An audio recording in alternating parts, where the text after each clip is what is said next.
చెప్పనా? Welcome to square talks. నేను వాసవి సోమరాజ్. ఈరోజు లైవ్‌లో మనతో ఉన్నారు ఎగ్జిస్టెన్షియల్ సైకాలజిస్ట్ హరిరాఘవ్ గారు. నమస్తే సార్. నమస్తే అమ్మ. సార్, ఈ మధ్య బాగా ఎక్కువగా జరుగుతున్నటువంటి ఘటనలు ఏంటి హ్మ్. అంటే, కన్న తల్లులే పిల్లల్ని చంపేస్తూ నరకడం ఇలాంటివి చేస్తున్నారు. ఇలాంటి దారుణాలు ఎక్కువ జరుగుతున్నాయి. హ్మ్. ఇటీవల గురువారం సాయంత్రం జీడిమెట్ల గాజుల రామారం పరిధిలో హ్మ్. ఒక మహిళ ఇద్దరి పిల్లల్ని కొబ్బరి బోండాలు నరికే కత్తితో దారుణంగా హత్య చేసి తాను కూడా ఆత్మహత్య చేసుకొని చనిపోయింది. హ్మ్. ఈ హ్మ్. సంఘటన గురించి రైట్. మాట్లాడండి సార్. రైట్. సో, అది అలా సెన్సేషన్ అయింది. ఇవే కాక చాలా న్యూస్ వస్తున్నాయి. గతంలో వైజాగ్‌లో ఒకతను ఆ పిల్లల్ని బకెట్‌లో ముంచి చంపేసాడని. ఇంకా హ్మ్. చాలా వస్తున్నాయి. కొన్ని కొన్నేమో ఎక్స్‌ట్రా మ్యారిటల్ అఫైర్స్ కోసము హ్మ్. పిల్లల్ని, భర్తని చంపేయటము. అవును. హ్మ్. అది ఈ మధ్య చూసాము. ఆ గెట్ టుగెదర్‌కెళ్ళొచ్చి ఆ అమ్మాయి పిల్లల్ని చంపేసింది. భర్తని చంపేద్దాం అనుకునే లోపు ఆయనకి అంటే ఫుడ్‌లో ఏదో పెట్టి చంపేసింది. అయితే ఇక్కడ నిన్న చూసిన వాటిల్లో ఆ అబ్బాయి కూడా అంటే భార్యాభర్తల మధ్య ఏమీ కాన్‌ఫ్లిక్ట్స్ లేవు అని చెప్తున్నారు వాళ్ళ పెద్దలు. హ్మ్. అమ్మాయి తరపు పెద్దలు. హ్మ్. అల్లుడు గూడా చాలా మంచివాడు. అతను గూడా ఏడుస్తున్నాడు. అమ్మాయి డిప్రెషన్‌లో ఉంది అని చెప్తున్నారు వాళ్ళు. హ్మ్. అయితే సమస్య అంటే డిప్రెషన్‌లో ఉన్నవాళ్ళు ఇట్లా చేస్తారా అంటే డిప్రెషన్, యాంగ్జైటీ ఇటువంటి ఏవైతే మానసిక సమస్యలు ఏవైనా మానసిక సమస్యలు ఉన్నవాళ్ళు సహజంగా ఇతరులను హార్మ్ చేయాలని అనుకోరు. హ్మ్. ఎవరి జీవితాలను ఇబ్బందిలో పెట్టాలని అనుకోరు. అయితే లాంగ్ రన్ డిప్రెషన్ గాని, యాంక్సైటీ నెగ్లెక్ట్ చేసినప్పుడు కొంతకాలానికి అది హ్మ్. ఆ మానసిక సమస్య కాస్త ఫ్లూయిడ్ ఇంబాలెన్స్‌కి వెళ్ళిపోయినప్పుడు వాళ్ళు సడెన్‌గా మూడ్ స్వింగ్స్ ఉంటాయి. హ్మ్. వాళ్ళ ఆలోచనలు ఏం చేస్తున్నారో తెలీదు. అకారణంగా భయపడుతూ ఉంటారు, బాధపడుతూ ఉంటారు, కోపం తెచ్చుకుంటూ ఉంటారు. హ్మ్. వాళ్ళ రియాక్షన్స్ కూడా చాలా ఆహ్, హ్మ్, ఎక్కువగా ఉంటూ ఉంటాయి. ఎక్కువ మాట్లాడేస్తూ ఉంటారు. ఎక్కువగా ఏడుస్తూ ఉంటారు. ఎక్కువగా నవ్వుతూ ఉంటారు. హ్మ్. ఇటువంటి అనేకం ఉంటూ ఉంటాయి. ఆ తర్వాత చాలా వరకు మన ఇండియాలో ఏంటంటే, మానసిక సమస్య ఏదైనా సరే ముందు సైకియాట్రిస్ట్ దగ్గరికి వెళ్ళిపోతూ ఉంటారు. ఎక్కడికెళ్ళాలి అనేది వాళ్ళలో క్లారిటీ లేకపోవటం వల్ల, సో, సామాన్య జనానికి తెలియదు కాబట్టి సైకియాట్రిస్ట్ దగ్గరికి వెళ్ళిపోయినప్పుడు సైకియాట్రిస్ట్ గూడా వచ్చారు కదా! అని ఏదో ఒక మెడిసిన్ ఇచ్చేస్తారు. హ్మ్. మెల్లమెల్లగా వాళ్ళు ఆ మెడిసిన్‌కి అడిక్ట్ అయిపోవటం. హ్మ్. నెలలు, సంవత్సరాల పాటు మెడిసిన్ వాడుతూ ఉంటారు. హ్మ్. చిన్న సమస్య అయినా సరే అంటే అది కౌన్సెలింగ్‌తో తగ్గేదైనా సరే వీళ్ళు ఎందుకంటే చిన్న పాముని గూడా పెద్ద కట్టెతో కొట్టమన్నారు గదా! అవును. అందుకని సైకాలజిస్ట్ అంటే ఒక తక్కువ భావన ఈ సమాజంలో ఉంది. సైకియాట్రిస్ట్ అంటే డాక్టర్ కాబట్టి డాక్టర్‌కి అన్నీ తెలుసు. అతనికి ఎందుకంటే నిజంగానే డాక్టర్ సీట్ రావాలంటే కష్టం. తక్కువ సీట్స్ ఉంటాయి. చదువు చాలా ఎక్కువ సంవత్సరాలు చదవాలి. ఇక్కడ చదువుతారు, అక్కడ చదువుతారు. హ్మ్. బట్ అది కాస్ట్‌లీ కోర్స్ కాబట్టి అది పెద్ద కర్ర అనేటువంటి పొరపాటుతో అనేటువంటి అవగాహనతోని వాళ్ళు హ్మ్. ఆ పొరపాటు అవగాహనతోని చిన్న సమస్యను కూడా పెద్దగా మనం డీల్ చేయాలన్న దాంట్లో హ్మ్. సైకాలజిస్ట్ కాదు, సైకియాట్రిస్ట్ దగ్గరికి వెళ్ళాలనుకుంటారు. హ్మ్. ఆ సైకియాట్రిస్ట్ గూడా వాళ్ళని ఎడ్యుకేట్ చేయడు సరిగ్గా. హ్మ్. చేయకుండా మెడిసిన్ ఇచ్చేస్తూ ఉంటారు. వాళ్ళ కన్సల్టేషన్ ఫీ తక్కువే ఉంటది కాబట్టి హ్మ్. 5-10 మినిట్స్ మాట్లాడేసేసి మెడిసిన్ రాసేసి పంపేస్తూ ఉంటారు. హ్మ్. ఆ మెడిసిన్ ఎట్లా వాడాలి? కింద రాస్తారు రివ్యూ 15 డేస్‌కో, 1 మంత్‌కో, 3 మంత్స్‌కో రివ్యూ అని రాస్తారు. కానీ వాళ్ళు సహజంగా డాక్టర్ ఇచ్చిన మెడిసిన్‌ని ఏం జేస్తాము, డాక్టర్ చెప్పినన్నాళ్ళు వాడేసేసి మానేస్తూ ఉంటాం. ఒక హ్మ్. జ్వరం వచ్చినా, ఇంకోటొచ్చినా మానేస్తాం. హ్మ్. నార్మల్ అయిపోగానే మానేస్తాం. బట్ సైకియాట్రిక్ డ్రగ్స్ అట్లా మానేయకూడదు. హ్మ్. డాక్టర్ రివ్యూ అని రాస్తుంటే వీళ్ళేమో డాక్టర్ డబ్బులు కొట్టేయడానికి రాస్తున్నాడేమో అనుకుంటారు. హ్మ్. అనుకుని ఏం జేస్తారు, డాక్టర్ రాసిన 15 డేసో, 1 మంతో, 3 మంత్సో వాడేసి మానేస్తారు. హ్మ్. ఈ సైకియాట్రిక్ డ్రగ్స్ అలా మానేయకూడదు. హ్మ్. ఇవి ఖచ్చితంగా అంటే ఇవి షార్ట్ రన్నే వాడాలి. వాడి కౌన్సెలింగ్ తీసుకోవాలి. బట్ మనకి ఇండియాలో కౌన్సెలింగ్ పట్ల అవగాహన తక్కువ అవ్వటం వలన చాలా వరకు కౌన్సెలింగ్‌తోనే మనం అధిగమిస్తాము. కానీ ముందే సైకియాట్రిస్ట్ దగ్గరికి వెళ్ళిపోవటము, సైకియాట్రిస్ట్ డ్రగ్స్ ఇవ్వటం వలన ఇక కౌన్సెలింగ్‌కి వెళ్లరు. ఆ డ్రగ్స్ తీసుకొని కొంతకాలం అయిన తర్వాత మానేస్తూ ఉంటారు. హ్మ్. అలా మానేయకూడదు. డాక్టర్ చెప్పకుండా వన్స్ డాక్టర్ ఇచ్చిన మెడిసిన్ స్టార్ట్ చేసిన తర్వాత అది సైకియాట్రిస్ట్ ఇచ్చినా, న్యూరాలజిస్ట్ ఇచ్చినా, జనరల్ ఫిజిషియన్ ఇచ్చినా, పోనీ ఎవ్వరూ తెలియక తనకు తను ఆ మెడిసిన్ కొనుక్కొని వేసుకున్నా, ఎక్కడో తెలుసుకొని ఏసుకున్నా, ఎట్లా వేసినా ఈ సైకియాట్రిక్ డ్రగ్స్ అనేవి మోర్ థాన్ 3 మంత్స్ వాడి మానేయకూడదు. హ్మ్. అంటే 3 మంత్స్ వరకే అంటే 3 మంత్స్‌కి మానేయాలి. మానేయటం కాదు. మానేయకూడదు. మానేస్తే చాలా సమస్యలొస్తాయి. హ్మ్. పాత సమస్య ఒక 2, 3 వారాలు బాగానే ఉండొచ్చు. వెంటనే దాని ఇంపాక్ట్ కనిపించకపోవచ్చు. హ్మ్. పాత సమస్య ఉధృతిగా వస్తుంది. ఆ anxiety or depression or any other పేరేదైనా పెట్టుకోండి. మానసిక సమస్య. దానికి తోడు విత్‌డ్రాయల్ సింప్టమ్స్ కూడా వచ్చే అవకాశం ఉంది. హ్మ్. డాక్టర్ దగ్గరికి మళ్ళీ వెళ్ళాలి తప్పదు. వేరే మార్గంలోకి వెళ్తారు. డాక్టర్ దగ్గర కూడా వేరే దారి లేదు. డాక్టర్ ఏం చేస్తాడు? డోసేజ్ పెంచేసి ఇవ్వటమో ఏదో చేస్తాడు. లేకపోతే ఇంకా పవర్‌ఫుల్ మెడిసిన్ ఇవ్వటం ఏదో చేస్తాడు.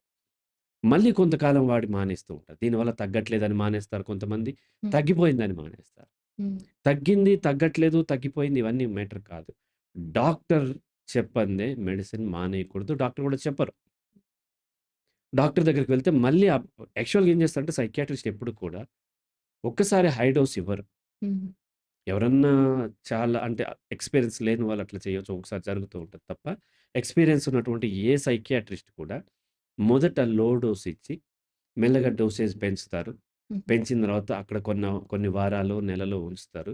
హ్మ్. ఆ తర్వాత రెడ్యూస్ చేసుకుంటూ వస్తారు. ఆ క్రమంలో సీనియర్ మంచి అంటే కమర్షియల్ కానటువంటి సైకియాట్రిస్ట్ అయితే కౌన్సిలింగ్ దగ్గర కూడా పంపిస్తూ ఉంటారు. హ్మ్. వాళ్ళ క్లినిక్‌లో సైకాలజిస్ట్‌లు ఉంటారు. లేకపోతే వేరే సైకాలజిస్ట్‌ని రిఫర్ చేస్తూ ఉంటారు. హ్మ్. సో, అలా కాకుండా మెడిసినే అంటే వీళ్ళు కొంతకాలం వాడి హ్మ్. డాక్టర్ చెప్పకుండా మానేయటం, ఇట్లా చేయటం వలన ఇటువంటి సమస్యలొస్తాయి. సైకియాట్రిక్ డ్రగ్ ఎప్పుడైనా సరే డాక్టర్ రాసిన తర్వాత అన్నాళ్ళు వాడిన తర్వాత ఒకవేళ ఆ డాక్టర్ ఉంటే ఆ డాక్టర్ దగ్గర రివ్యూకి వెళ్ళాలి. డాక్టర్ చూసి రివ్యూ చేసి పెంచటమా, తగ్గించటమా లేకపోతే అదే కంటిన్యూ చేయటమా చెప్తారు. హ్మ్. ఒకవేళ ఆ డాక్టర్ లేరు. ఎక్కడో అమెరికా వెళ్లారు. లేకపోతే యూరోపియన్ కంట్రీస్‌కి ఎక్కడికో వెళ్లారు. ఆయన లేనప్పుడు వేరే సైకియాట్రిస్ట్ లేరు గదా! అని మానేయకూడదు. హ్మ్. వేరే సైకియాట్రిస్ట్ దగ్గరికి వెళ్లి, ఈ ఈ మా పాత సైకియాట్రిస్ట్ ఇవి రాశారు సార్ అని చెప్పి, ఇది వాడాను అని చెప్తే, ఆయన రివ్యూ చేసి ఇస్తాడు. హ్మ్. ఒకవేళ సైకియాట్రిస్ట్ దొరకడు కొన్ని కొన్ని ఊరుల్లో. హ్మ్. అటువంటప్పుడు జనరల్ ఫిజిషియన్ దగ్గరికి వెళ్లి, సార్ ఈ విధంగా వాడాము. సైకియాట్రిస్ట్‌లు ఎవరు అవైలబుల్ లేరు. నాకు మెడిసిన్ అయిపోయిందంటే ఆయన రాసిస్తాడు. లేకపోతే ఏ డాక్టర్ దగ్గరికైనా అంటే ఏ డాక్టర్ అయినా ఎంబీబీహెచ్ అలోపతి డాక్టర్. నాట్ హోమియోపతి, ఆయుర్వేదం ఇవి చెప్పట్లేదు. అలోపతి డాక్టరే. ఎంబీబీఎస్ కనీసం ఎంబీబీఎస్ చదివిన డాక్టర్ ఎవరైతే ఉంటారో ఆర్ఎంపీల దగ్గరికి వెళ్ళకూడదు. ఎంబీబీఎస్ చదివిన డాక్టర్ ఏ డాక్టర్ అయినా, అతను ఏ ఫీల్డ్‌లో ఉన్నా సరే, వాళ్ళ దగ్గరికెళ్తే వాళ్ళు రివ్యూ చేసి మెడిసిన్ రాస్తారు. రాసింది కొనుక్కొని వేసుకోవాలి. ఒకవేళ ఏ డాక్టరు లేడు, అసలు డాక్టరే లేడనుకోండి, అప్పుడు ఆపేయాలి. అప్పుడు కూడా ఆపకూడదు. మెడికల్ షాప్ అతని దగ్గరికెళ్లి బ్రతిమలాడుకోవాలి. చెప్పాలి ఇది పరిస్థితి అంటే వాళ్ళు చూసి సేమ్ డోసేజ్ మెడిసిన్ ఇస్తారు. ఒకవేళ ఆ మెడిసిన్ దొరకకపోతే సేమ్ సాల్ట్ ఉన్నటువంటి మరో మెడిసినో ఏదో ఆ డాక్టరో లేకపోతే ఆ మెడికల్ షాప్ వాళ్ళో ఎవరో ఇస్తారు. మళ్ళీ డాక్టర్ దొరకగానే వెళ్లి అలా మెడికల్ షాప్ వాళ్ళు ఇచ్చారు గదా! అని నెలలు నెలలు వాడకూడదు. సేమ్ మెడిసిన్ నెలలు నెలలు వాడుతున్నా సరే ఒకసారి విత్‌డ్రాల్ సింప్టమ్స్ ఒస్తాయి. డోసేజ్ సరిపోక. డోసేజ్ ఒకసారి పెంచాల్సుంటది. కాబట్టి టెంపరరీవి జెప్పింది. మళ్ళీ మీ డాక్టర్ రాగానే మీ డాక్టర్ దగ్గరకో లేకపోతే ఇంకో సైకియాట్రిస్ట్ దగ్గరకో వెళ్లి మెడిసిన్ కంటిన్యూ చేయాలి. డాక్టర్ తగ్గించకుండా మనం తగ్గించటం గానీ, మానేయటం గానీ చేయకూడదు. అలా చేసినప్పుడు విత్‌డ్రావల్ సింప్టమ్స్ చాలా సివియర్‌గా వస్తాయి. అలా వచ్చినప్పుడు ఇటువంటి ఎక్స్‌ట్రీమ్ స్టెప్స్‌కి వెళ్ళే అవకాశాలుంటాయి. హ్మ్. చాలా సార్లు సూసైడ్ కూడా చేసుకుంటారు చాలామంది. అండ్ ఒక్కొక్కసారి ఇట్లా పిల్లల్ని అంటే హ్మ్. నేను వాళ్ళ తల్లి పిల్లలు చంపాలని ఎవరనుకుంటారు? ఇన్ జనరల్ ఎవ్వరు అనుకోరు. ఏ హ్మ్. మదర్ కూడా అనుకోదు. ఈవెన్ యానిమల్స్ కూడా అనుకోవు. హ్మ్. ఎక్స్‌ట్రీమ్ లెవెల్‌లో క్రిమినల్ యాటిట్యూడ్ ఉండి గెట్ టుగెదర్‌కెళ్ళొచ్చి చంపేసింది. That is different case. దాన్ని జనరలైజ్ చేస్తానులే. ఇన్ జనరల్ ఏ మదర్ కూడా పిల్లల్ని చంపేయాలని అనుకోదు. హ్మ్. మరి ఎందుకు జరిగిందంటే నేను లేకుండా నా పిల్లలు ఎలా బతుకుతారు అని ఆ మదర్‌కెప్పుడు చేస్తూ ఉంటది. హ్మ్. నా ఆబ్సెంట్‌లో నా పిల్లలు బ్రతకలేరు. హ్మ్. నేనే ఇన్ని ఇబ్బందులు పడుతున్నా. నా పిల్లలు ఎట్లాగా? వాళ్ళని చంపేసి నేను చచ్చిపోతే అయిపోయింది గదా! అనే ఆలోచన ఎప్పుడో ఒకసారి ట్రిగ్గర్ అయినప్పుడు. హ్మ్. అప్పుడు ఇటువంటి ఎక్స్‌ట్రీమ్ స్టెప్స్‌కి వెళ్ళే అవకాశం ఉంది. కాబట్టి మానసిక సమస్య ఉన్న వాళ్ళని ఒంటరిగా వదలకూడదు. మెడిసిన్‌కి ఎప్పుడు రివ్యూ చేస్తూ ఉండాలి. ఒకసారి డాక్టర్ ఇచ్చినా సరే వీళ్ళేసుకోరు. హ్మ్. ఏదో ఒక కారణం చేత ఏసుకోకపోవటము. జ్వరం వచ్చిందని ఏసుకోవట్లేదు. పీరియడ్స్ ఉన్నాయని ఏసుకోకపోవచ్చు. లేకపోతే మరో కారణం చేత నాకు ఇంటర్వ్యూ ఉందని ఏసుకోరు. ఇట్లాంటివి చేస్తూ ఉన్నప్పుడు వాళ్ళతో పాటు ఉన్న పార్ట్నర్ అది wife or husband whoever it may B. Partner వాళ్ళని మెడిసిన్ రివ్యూ చేసి వాళ్ళకిచ్చినట్లయితే వాళ్ళు కంటిన్యూ చేస్తే ఇటువంటి ఎక్స్‌ట్రీమ్ స్టెప్స్ జరగవు. సో, మెడిసిన్ విషయంలో చాలా అప్రమత్తంగా ఉండాలి. వేరే కారణాలు గూడా ఈ కేస్‌లో ఉండొచ్చు. మనకు తెలియదు. మనకి ఇంతవరకు మీడియాలో వచ్చిన దాన్ని బట్టి చూసినప్పుడు మనకు ఒకవేళ డిప్రెషన్ గాని, యాంక్సైటీ డిజార్డర్స్ ఉన్నట్లయితే మెడిసిన్ నెగ్లెక్ట్ చేసి ఉండొచ్చు. ఆ మెడిసిన్ రెగ్యులర్‌గా ఇచ్చినట్లయితే ఇటువంటి ఎక్స్‌ట్రీమ్ స్టెప్స్‌కి వెళ్లరు కాబట్టి, ఇటువంటి స్థితిలో ఉన్నటువంటి మదర్స్, ఫాదర్స్ ఎవరైతే ఉన్నారో మీ కుటుంబాల్లో వాళ్ళని జాగ్రత్తగా మెడిసిన్ యేసుకుంటున్నారా లేదా అనేది కనిపెట్టుకుంటూ ఉండాలి. Okay sir. రైట్ అమ్మా? కాల్స్ తీసుకుందాం. Okay sir. హలో. హలో. ఆ! చెప్పండి. ఎక్కడి నుంచి కాల్ చేస్తున్నారండి? అని మనీష్ గారు. ఓకే. చెప్పండి మనీష్. మేడం. చెప్పండి అయితే సార్. మేడం, ఇప్పుడు ఇది మేల్‌తో జరగట్లేదు మేడం. ఇది ఫీమేల్‌తోని జరుగుతుంది ఇది నాకు. ఎలా అంటే పర్సన్ అంటే ఒక పర్సన్ పర్టిక్యులర్ పర్సన్ మీద చాలా ఎక్స్‌ట్రీమ్ లెవెల్ పాజిటివిటీ, చాలా చాలా మంచి పర్సన్ లేకపోతే ఏదో సంథింగ్ ఎక్స్‌ట్రీమ్ లెవెల్ పాజిటివిటీతోని ఆ పర్సన్ అవాయిడ్ చేసినా, హ్మ్. లేకపోతే ఏమన్నా పట్టించుకోకపోయినా, మిస్టేక్‌గా బిహేవ్ చేసినా, హ్మ్. నేను ఎక్స్‌పెక్ట్ చేసిన విధంగా తను బిహేవ్ చేయకపోయినా, హ్మ్. దాని నుంచి చాలా థింకింగ్ దాని నుంచి ఆలోచించి, బాధపడి మళ్ళీ ఎళ్లి పర్సన్‌తోని క్లారిఫై చేసి, ఇగో హ్మ్. ఇది ఇలా జరిగింది, ఇలా హర్ట్ చేశారు, ఇలా మిస్టేక్ చేశారని అనే వరకు ఆ పెయిన్ అనేది పోవట్లేదు. దాని గురించి ఆహ్, చెప్పమనండి. ఓకే. రైట్. మనీష్ మీకు రూట్ కాజ్ తెలుసు. రూట్ కాజ్ మార్చుకోకుండా మీరు ఎంత ప్రయత్నించినప్పటికీ సేమ్ అదే పెయినొస్తుంది. రూట్ కాజ్ ఆ విషయం పట్ల ఉన్నటువంటి extreme level attitude either positive or negative. ఆ వ్యక్తి పట్ల గాని, విషయం పట్ల గాని ఉన్నటువంటి యాటిట్యూడ్. ఈ భూమి మీద ఎవరు కూడా పాజిటివ్ పర్సన్స్ ఉండరు. నెగెటివ్ పర్సన్స్ ఉండరు. కానీ మనము కొంతమంది మీద విపరీతంగా వాళ్ళు మంచివాళ్ళనుకుని, లేదంటే కొంతమంది విపరీతంగా నెగెటివ్ చెడ్డవారనుకుని మనం లేబుల్ చేసేసి, వాళ్ళని ప్రేమించటం గాని, ద్వేషించటం గాని చేస్తూ ఉంటాం. 2 వైపులా ఉంటది. సో, ఆహ్, భూమి మీదే లేరు. ఈ భూమి మీద నేను ఒకసారి చెప్తూ ఉంటాను. నాకంటే గొప్పవారు ఈ భూమి మీద పుట్టలేదు. ఇక ముందు పుట్టబోరు అని చెప్తుంటాను. ఎట్ ద సేమ్ టైమ్ దాని కంటిన్యూటీ. నాకంటే హీనమైన వారు కూడా ఈ భూమి మీద పుట్టలేదు, పుట్టబోరు అని చెప్తా. అంటే దాని అర్థం ఏంటంటే, ఈ భూమి మీద గొప్పవారంటూ లేరు. మంచివారు లేరు. గొప్పతనమే లేదు ఫస్ట్ ఆఫ్ ఆల్. ఎవరి జీవితం వాళ్ళు బ్రతుకుతూ ఉన్నారు. ఆ రోడ్డు మీద కుక్క ఎట్లా బ్రతుకుతుందో, నేను గూడా అలాగే బ్రతుకుతున్నాను. ఆ చెట్టు మీద ఉన్నటువంటి కాకి ఎలా బ్రతుకుతుందో, నేను అలాగే బ్రతుకుతున్నాను. ప్రతి ఒక్కరు అలాగే బ్రతుకుతున్నారు. మీరు అలాగే బ్రతుకుతున్నారు. ఆ అవతల ఉన్నటువంటి female or male whoever it may be. వాళ్ళు గూడా వాళ్ళ జీవితం బ్రతకటానికొచ్చారు. వాళ్ళ జీవితం వాళ్ళు బ్రతుకుతున్నారు. ఈ ఆలోచన ధోరణి మనము అలా గాకుండా కొంతమంది మంచివారు, కొంతమంది నా కోసం ఉంటారు. కొంతమంది కోసం నేను ఉంటాను అనేది పచ్చి అబద్ధము. మీకోసం ఎవరు ఉండరు. మీరు ఎవరి కోసం ఉండరు. ఇప్పుడు మనం అలా ఫీల్ అవుతూ ఉండొచ్చు. ఈ భ్రమల్లో బ్రతుకుతున్నంత కాలము ఎవరన్నా సరే మీతోని మంచిగా ఉండకపోయినా, నెగ్లెక్ట్ చేసినా పెయిన్ అనేది వస్తుంది. అది ఎవరు మీ స్థితిలో ఉన్నా వస్తుంది. మీరు మార్చుకోవాల్సింది ఆ విషయం పట్ల ఉన్నటువంటి యాటిట్యూడ్‌ని మార్చుకోవాలి తప్ప, ఈ మార్చుకోకుండా పెయిన్ మీరెంత ప్రయత్నించినా పోదు. ఎన్ని జన్మలు మెడిసిన్ వాడినా, ఎన్ని జన్మలు మెడిటేషన్ చేసినా ఆ పెయిన్ పోదు కానీ ఇంకా వస్తూనే ఉంటది. ఓన్లీ మారాల్సింది రూట్ కాజ్ ఒకటే. రైట్? రైట్. సమస్య మూలాలు next. Hello. Ma'am. Good afternoon అండి. వీలైతే మీ వివరాలు చెప్పగలుగుతారా? Okay ma'am. నేను హైదరాబాద్ నుంచి కాల్ ఓకే అండి. మీ పేరు? చేస్తున్నాను. ఓకే. మధు మాట్లాడండి. చెప్పండి. ఆ! వినిపిస్తుంది అడగండి. వినిపిస్తుంది చెప్పండి. ఓకే. సార్ మీరు అన్నారు కదా! యాంగ్జైటీ గాని, మానసిక సమస్యలు ఉన్న వారికి ఫ్యామిలీ సపోర్ట్ ఇంపార్టెంట్ అని చెప్పేసి. హ్మ్.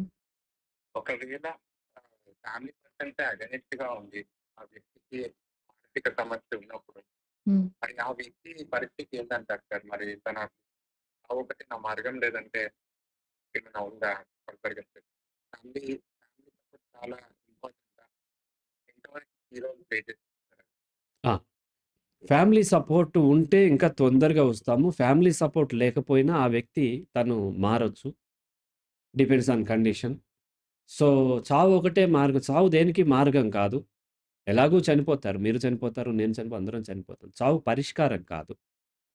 అయితే ఫ్యామిలీ సపోర్ట్ ఉంటే ఫ్యామిలీ సపోర్ట్‌తో వస్తాము. ఫ్యామిలీ సపోర్ట్ లేనప్పుడు మిగతావేవైతే ఉన్నాయో వాటిని మనం మార్చుకోవటం ద్వారా మనం బయటికి రావచ్చు. ఫ్యామిలీ సపోర్ట్ ఎంతవరకు ఇంపార్టెంట్ అంటే ఎవరికైనా ఫ్యామిలీ సపోర్ట్ ఉంటే తొందరగా బయటకొచ్చేటువంటి అవకాశాలుంటాయి. రైట్? ఓకే అండి. ఫ్యాన్ తిరగట్లేదా? ఛార్జింగ్ అయిపోయింది.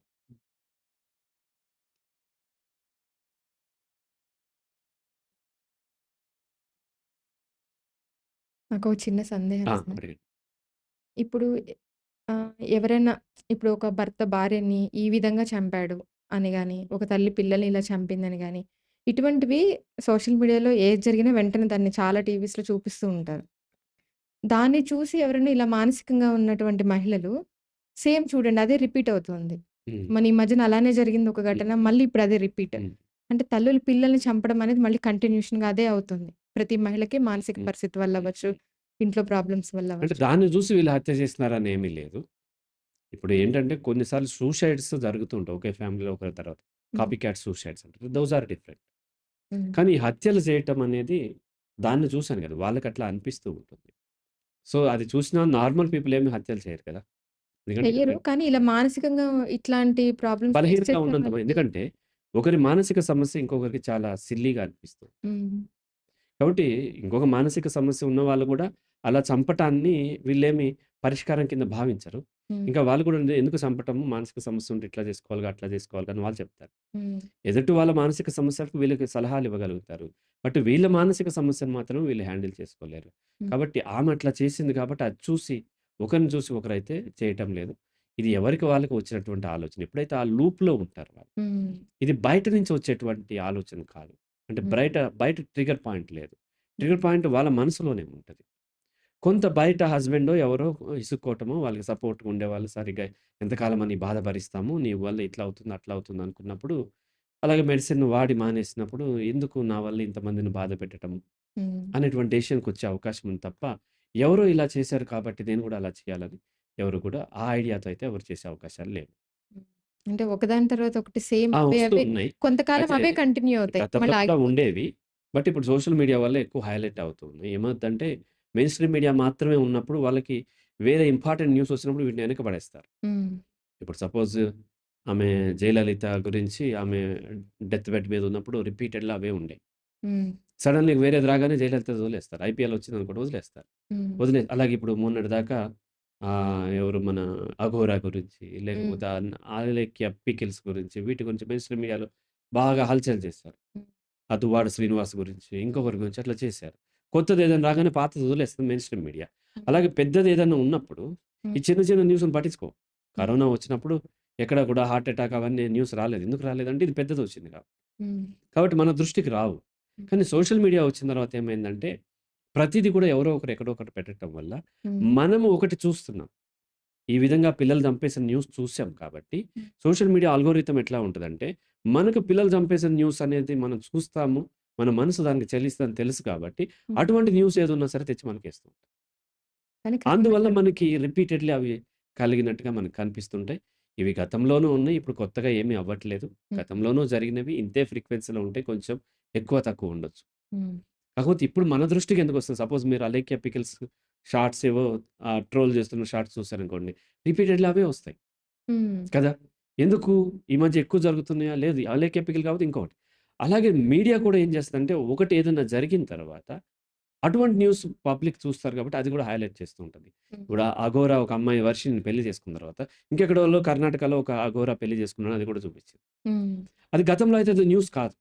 అవును. ఎందుకంటే ఇక్కడ వీళ్ళందరూ ఇది చూస్తున్నారు కాబట్టి ఆ రిలేటెడ్ చూస్తూ ఉంటారు. అలాగే హ్మ్. పిల్లలు చంపినటువంటి తల్లులది ఏదైనా న్యూస్ వచ్చినప్పుడు అది బాగా ఎక్కువగా వైరల్ అయ్యి చూస్తున్నారనుకోండి. హ్మ్. అటువంటి న్యూస్ వెంటనే పబ్లిష్ చేసేటువంటి అవకాశాలు హ్మ్. పెరుగుతూ ఉంటాయి తప్ప ఖచ్చితంగా ఇప్పుడు ఒకరిని చూసి ఒకరు చేసుకుంటున్నారనేది కరెక్ట్ కాదు. Right yes. అమ్మా? ఇంకా 10 మినిట్స్ టైమ్ ఉంది మనకి. Okay sir.